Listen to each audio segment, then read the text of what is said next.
issue tonight, the Speaker resigned. I accept full responsibility for my actions. A new turn in a scandal that began Friday when Anthony Rota called on the House to pay tribute to a Nazi-aligned war veteran. My resignation is effective at the end of the sitting day tomorrow. The shock and embarrassments are still being felt across the country, and political accountability is still being demanded, this time of the Prime Minister. Will he stand up and apologize to Canadians, to the Jewish community, to the Ukrainian people, and to the entire world for this mess that he helped create?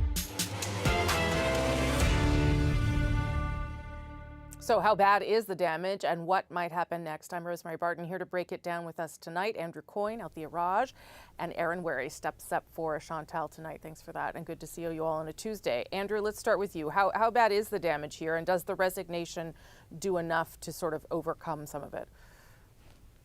Well, the damage is clearly enormous, not only in terms of the reputation of Parliament and of Canada, not only in terms of the implied insult, however inadvertent, to the victims of Nazism, and not only, perhaps especially to the war effort in Ukraine in terms of the propaganda victory that this handed the Russians. I was not initially persuaded that the Speaker had to resign over it. I thought it was an honest mistake. I was worried that he was being made the fall guy for decisions made elsewhere. I think it's pretty clear that this is part of the healing process, that you do need somebody to take this very direct responsibility. I think nothing has really come out that has shown that the Prime Minister's office was involved in this. So I think this is certainly step one of a larger process of addressing this. There's still work to be done, I think, on the immediate consequence of this, and obviously there's also work to be done to make sure that nothing like this happens again. And it has sort of laid bare a little bit, Althea, I think, maybe some of the problems in having an independent Speaker. It's wonderful for the functioning of Parliament, but it does mean that they have a lot of power, and power can result in making pretty big mistakes too. Sure, that's an interpretation I had not heard before, I gotta say, Rosie. I don't think it's a problem with having an independent Speaker. I mean, I think part of the problem is with all of this and the political response to this, and for this really I'm talking about the Conservatives, is people don't seem to understand how Parliament works, how our governance system works, and misinformation is being allowed to spread. The legislature and the executive are separate. The executive is accountable to the legislature. The Speaker is chosen by a majority of members of Parliament through a secret ballot process. And frankly, you know, for all the Conservatives calling Anthony Rota a Liberal Speaker, yes, he is a Liberal, but he doesn't caucus with the Liberals. And if it weren't for their support, he actually wouldn't even be in the chair. It would be another Liberal, Jeff Regan, who might still be Speaker, might still be a member of Parliament. I don't think it's a problem with having an independent Speaker.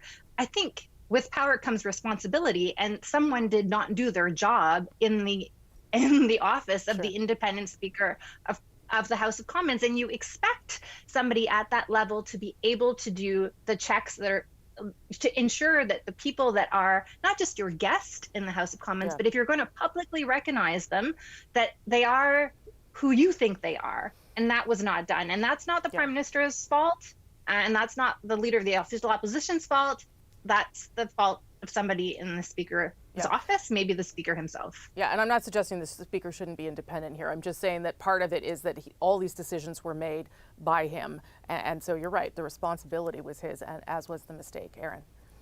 Yeah, I think that really gets underlined this week, the importance and the responsibility of that job. Look, the Speaker's not supposed to be the problem. The Speaker's not supposed to be a source of controversy for Parliament. And that was the first problem, I think, for Anthony Rota. The second problem is that in this case, the mistake, the controversy was so public, so glaring, hurtful, embarrassing, and even a propaganda victory for Russia. It was just such a massive mistake, and it underlined, you know, how important that job is and how important it is to do it well.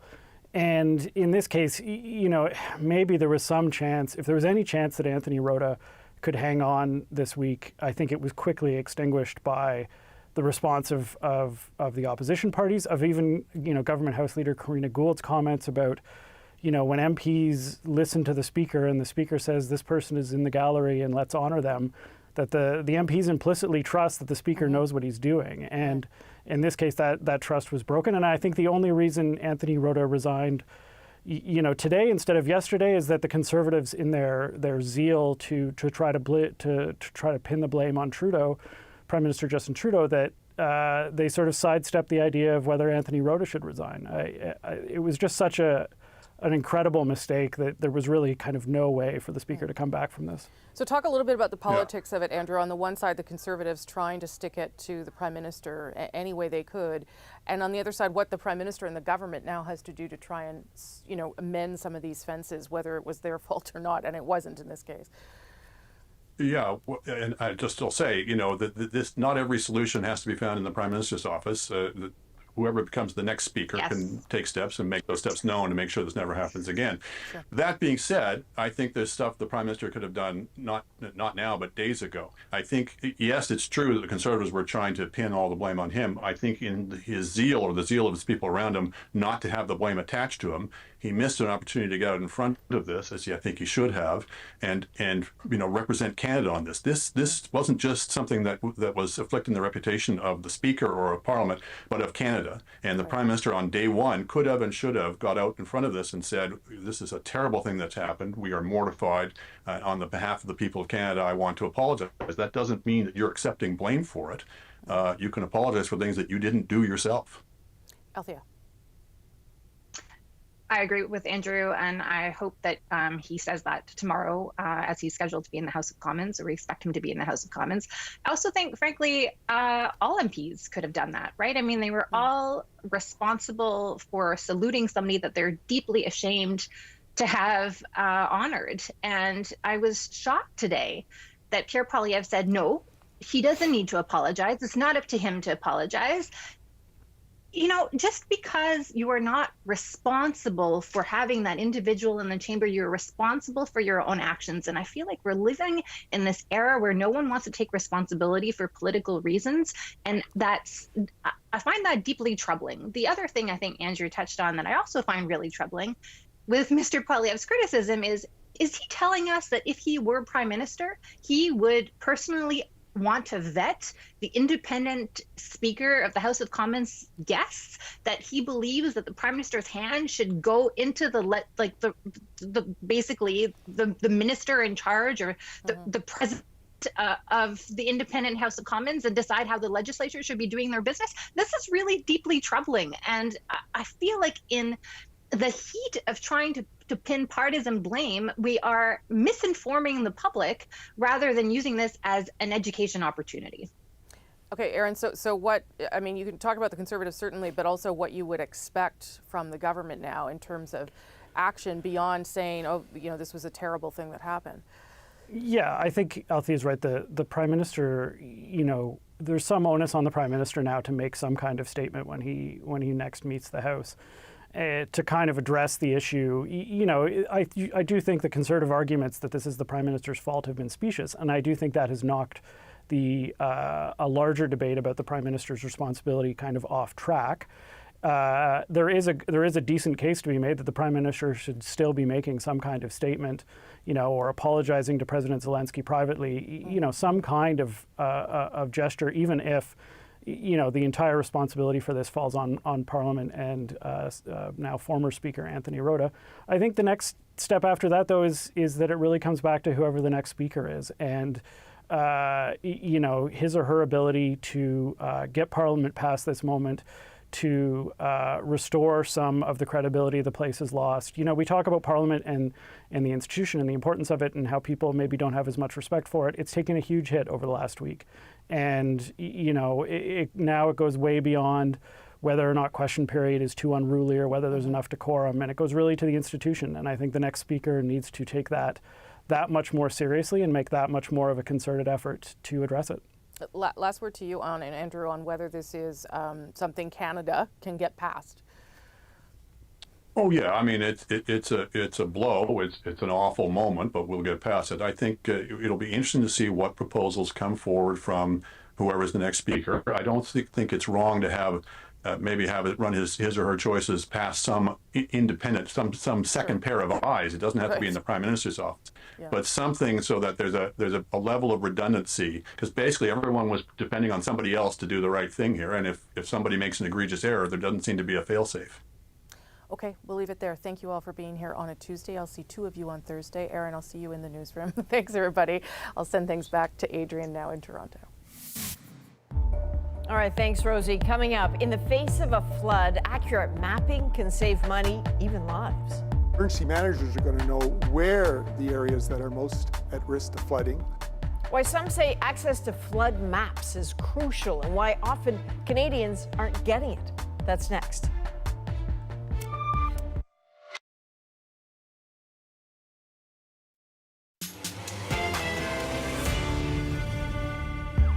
Well, things go wrong when you don't have good flood maps. Oh, that's crazy. The maps Canadians can get, not so great. At this stage, it's a mess. Knowing the truth about flood zones can lower property values. It's messaging people don't want to hear. But the cost of not knowing is climbing. Flood damage is a major consequence of climate change, and it's growing. Tom Murphy breaks down the impact of not really knowing where the water will be going. In a flash flood, you need to know where the safe ground is. Lives can depend on it. Slow down, blood! But last July in the Halifax area, even those you think would know struggled at times to find it. That's when a flood map would come in real handy, but good luck finding a decent one. Just ask Union Street's Zephaniah Otuki. In that same intense storm back in July, Otuki's home flooded in no time. The flooding was right about here. He saw a flood map about 15 years ago. How outdated it was, he doesn't know. It showed his house was in a floodplain, but he says there was nothing on the map to predict this kind of damage. They're useless. For someone who has been affected like me, they're useless. The mapping has to be looked at in fresh light based on the climate situations today. But when it comes to seeing flood maps, it turns out Otuki was fortunate because many residents never do. Nice to see you, Tom. When semi-retired meteorologist Jim Abraham went to see the flood maps for the Sackville-Bedford area of Halifax just a few years ago, he was shocked. I had to sign a non-disclosure agreement to look at the Halifax maps. They were nervous. They didn't want this to get out to the public. Well, so what does that tell you, that you had to sign a non-disclosure agreement? Well, I found it somewhat bizarre, but I wasn't surprised to sign a non-disclosure agreement with the insurance industry, but I was surprised to sign a non-disclosure agreement with the city of Halifax. And fact is, most communities don't even have a flood map. Decades ago, it was the federal government's responsibility to produce them. But that got downloaded to the provinces and, in some cases, municipalities. The result, at best, Canada has a patchwork of flood maps where it has any at all. It's not that you can't build on a floodplain, but if you do, you build with your eyes open. Blair Feltmate at the Intact Centre of Climate Adaptation says some people would prefer to keep the public in the dark. It's messaging people don't want to hear because their house may now be in an area that previously they thought was high and dry and free of flooding, but now it's been stigmatized or it's been red tagged into a zone vulnerable for flooding, which obviously has an impact of devaluation on property, amongst other points. And it's almost news that people don't want to hear. I have an estimate of about 60,000 to try and rebuild it, but everything is gone. All the while, development continues, which is what really bothers Otuki. After he bought his house, the city permitted hundreds of new homes to be built higher up the hill from his house, land that would have normally helped absorb floodwaters. So many things have changed. So many buildings have come up here. The roads and so on have never been upgraded. Which is the argument being made in many cities across Canada, including in Oakville, Ontario. There, residents launched a class action lawsuit claiming excessive development put their homes at risk. Putting your head in the sand and trying to ignore the problem is not the way to go. Yeah, if you went back 10 or 20 or 30 years ago, I think, municipalities could legitimately claim, we really didn't understand. But today, in terms of going forward in reference to developments, there can be no claim that we didn't know. If you didn't know, you should have known. The federal government is now spending $164 million on floodplain mapping for high-risk areas over the next 5 years. But critics say promises have been made before. Well, Canada's been talking about bringing flood risk maps up to date for probably 15 or 20 years. Nonetheless, the flood risk maps on average for the country remain about 20 to 25 years out of date. At this stage, it's a mess. Parts of Halifax, the Bedford-Sackville area in particular, did do improved flood mapping in recent years, and those maps are now public. Jim Abraham says it's a start at least. But if we do have, or when we do have those kind of detailed flood maps, emergency managers are going to know where the areas that are most at risk of flooding, what roads are most at risk of flooding, and then if there are evacuations that are required or roads that need to be closed, you can do that as quick as possible to mitigate the kind of risk that's associated with a flash flood. Bro, that's crazy. In Halifax's recent flash flood, not one but 2 fire trucks were partially submerged. And what's more tragic, 4 people in another community were swept to their deaths trying to flee their homes. Would flood mapping have saved them? There's no telling. But with climate change increasing, experts insist better maps will save lives in the future. And as Tom Murphy has told us, you know who does have good flood maps? Insurance companies. They've invested heavily over the years to help decide which properties are too risky to insure. The industry is now working with the federal government to come up with flood zone maps that will be made public. Coming up, in the wake of post-tropical storm Lee, which hit Atlantic Canada last week, a tiny survivor was found. This is her. This is Lee, and she's not even weighing a kilogram right now. How this baby bobcat was rescued. That's next in our moment.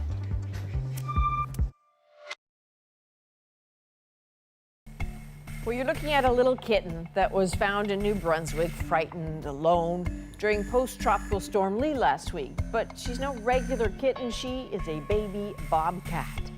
So the Atlantic Wildlife Institute has stepped in to care for the tiny orphan. They've even named her after the storm. So tonight, little baby Lee is our moment.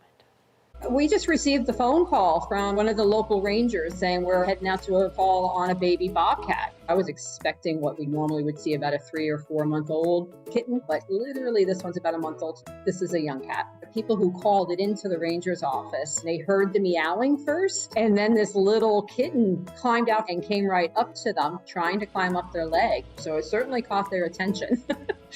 This is her. This is Lee, and she's not even weighing a kilogram right now. There was during our first, was it post-tropical storm, I guess, at that point, named Lee. So she was actually named Lee. She was given the honor of having that name. The unfortunate part is, where is her mother? Without her being found that day, yes, she probably wouldn't have lasted more than a few more days at the most. So she's still on formula, and now we're introducing her as well to some mushed kind of foods before she'll get onto solid foods. But she has to get actual baths after each meal now, because she's quite the mess. Oh yeah, she's cute now, but look out. There's a story about President Calvin Coolidge, who was given a bobcat called Smokey. His biographer called it a snarling, spitting bundle of dynamite. He didn't want the thing. It was given to him from the tightest Republican stronghold in the U.S. He had no choice but to keep it. Was kind of glad when it left. For all of us here at The National, thank you for being with us. You can watch anywhere, anytime on the free CBC News app and subscribe to The National's YouTube channel. I'm Adrienne Arsenault. Take care.